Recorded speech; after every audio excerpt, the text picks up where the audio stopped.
యేసుక్రీస్తు పరిశుద్ధమైన నామమున నా తోటి దైవ సేవకులకు దైవ సేవకురాండ్లకు మా యొక్క ఆత్మీయ బిడ్డలకు నా వందనాలు శుభములు తెలుపుతూ ఉన్నాం.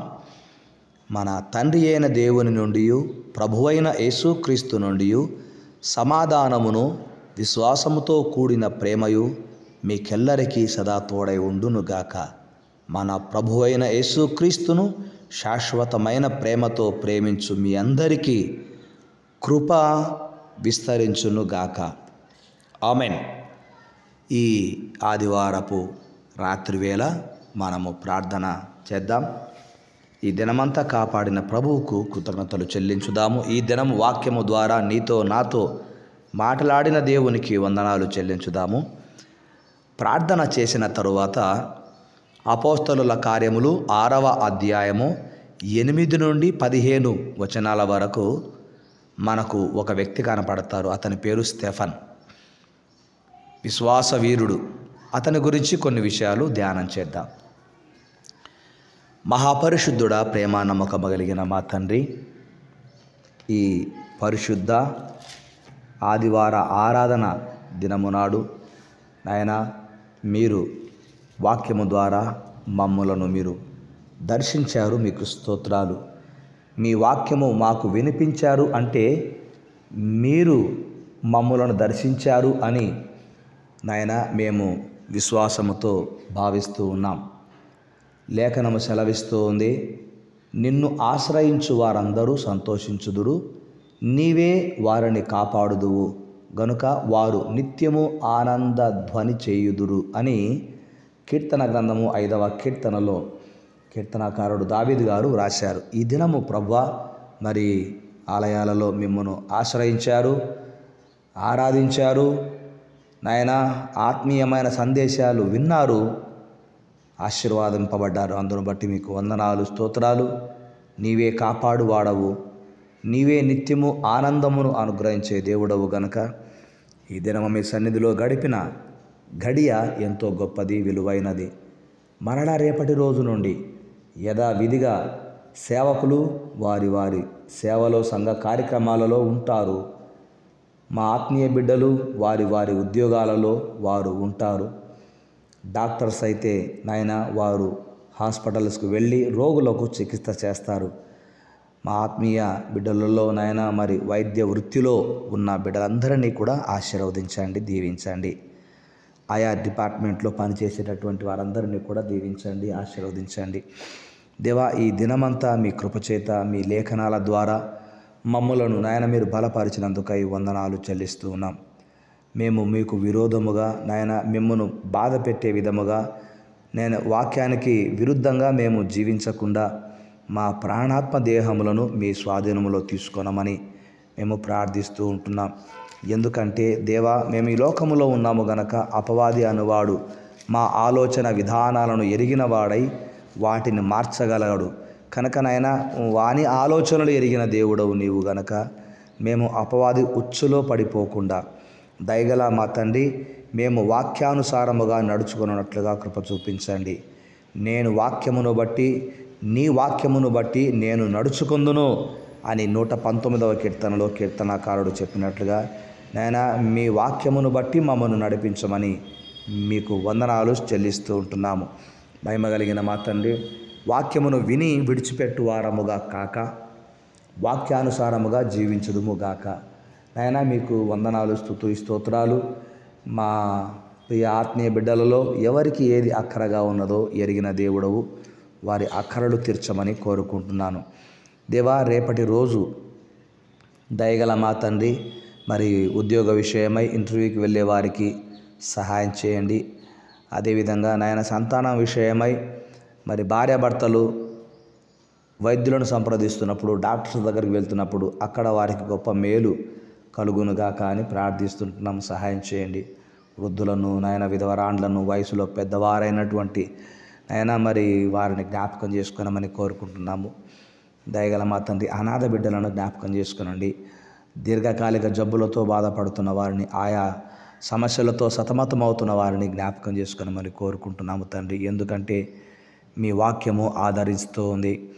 దేవా, నేను నీ వాక్యము మీద ఆశ పెట్టుకొని ఉన్నాను, నన్ను ఎప్పుడు ఆదరించెదవో అని నా కన్నులు నీవిచ్చిన మాట కొరకు కనిపెట్టి క్షీణించుచున్నవని కీర్తనాకారుడు 119వ కీర్తనలో వ్రాశాడు.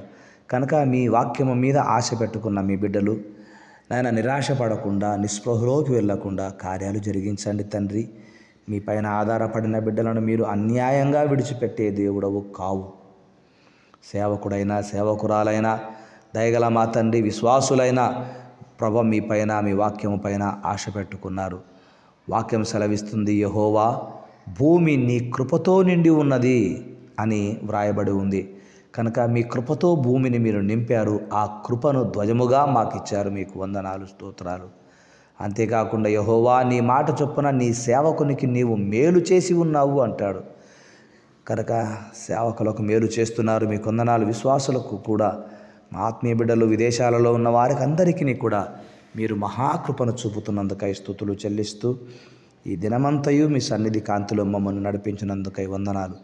ఈ రాత్రి నాయన ప్రయాణము చేస్తున్న వారిని ప్రమాదముల నుంచి తప్పించండి, క్షేమముగా వారి గమ్యస్థానానికి చేర్చండి దేవా. ఈ రాత్రి మా దేశ నాయకులను జ్ఞాపకం చేసుకునండి, మా దేశమును బాగు చేయండి, ప్రపంచ దేశాలను జ్ఞాపకం చేసుకునండి దేవా. అపవాదికి ఎక్కడ అవకాశం మేము ఇవ్వకుండా ప్రార్థన, వాక్యము, వాక్య ధ్యానములో బలపడే భాగ్యమును ప్రసాదించి మీరు మహిమను పొంది నాయన మీ మహిమలో మమ్మను మహిమపరచమని ఈ దినము నాయన ప్రార్థన చేయడానికి మీరు మాకు ఇచ్చిన గొప్ప అవకాశమును బట్టి స్తుతులు, స్తోత్రాలు చెల్లిస్తూ, ఏ కుటుంబంలో నెమ్మది, ఏ కుటుంబంలో సమాధానము లేదో ఆ కుటుంబంలో నెమ్మది, సమాధానము, సమృద్ధి, ఐక్యత కలగ చేయుదురుగాక.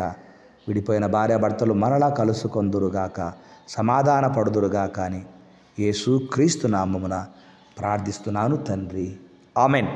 తండ్రి, కుమార, పరిశుద్ధాత్మని సన్నిధి, సహాయము, సహవాసము మనకెల్లరికీ సదా తోడై ఉండునుగాక. Amen. May God bless you. క్రీస్తునందు ప్రియమైన వారలారా, అపోస్తలుల కార్యముల గ్రంథంలో 6వ అధ్యాయంలో మనము 8వ వచనము నుండి 15వ వచనం వరకు మనము స్టెఫను చూస్తాం. ఆయనకు ఒక పేరుంది, విశ్వాస వీరుడు అని.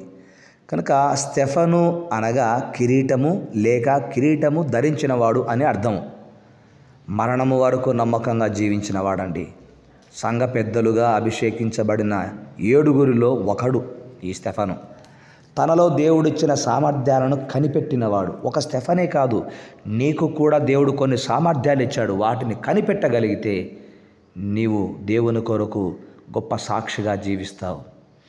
దేవుడు అప్పగించిన పని విషయంలో నమ్మకంగా ఉన్న వ్యక్తిని ప్రభు అద్భుతంగా ఉపయోగించగలడు. స్టెఫను జీవితం ద్వారా మనం ఈ విషయాలు తెలుసుకుంటాం. స్టెఫను జీవితంలో 7 విషయాలు ఉన్నాయి. అవి జాగ్రత్తగా మీరు గ్రహించండి. ఆ 7 కూడా ఈ భాగంలోనే మనం చూస్తాం. 1, స్టెఫను విశ్వాసముతో నిండినవాడు. 6వ అధ్యాయము 5వ వచనము, అపోస్తలుల కార్యములు. 2, పరిశుద్ధాత్మతో నిండినవాడు. 6వ అధ్యాయము 5వ వచనము. 3, కృపతో నిండినవాడు. 6వ అధ్యాయము 8వ వచనము. 4, బలముతో నిండినవాడు. 6వ అధ్యాయము 8వ వచనము. 5, జ్ఞానముతో నిండినవాడు. 6వ అధ్యాయము 9వ వచనము. 6, సహనముతో కూడిన ప్రార్థనాపరుడు. 7వ అధ్యాయము 59వ వచనములో మనము ఇతని గురించి చూస్తాం. ఇక 7వది క్షమించు స్వభావము కలిగినవాడు. ఆమెన్.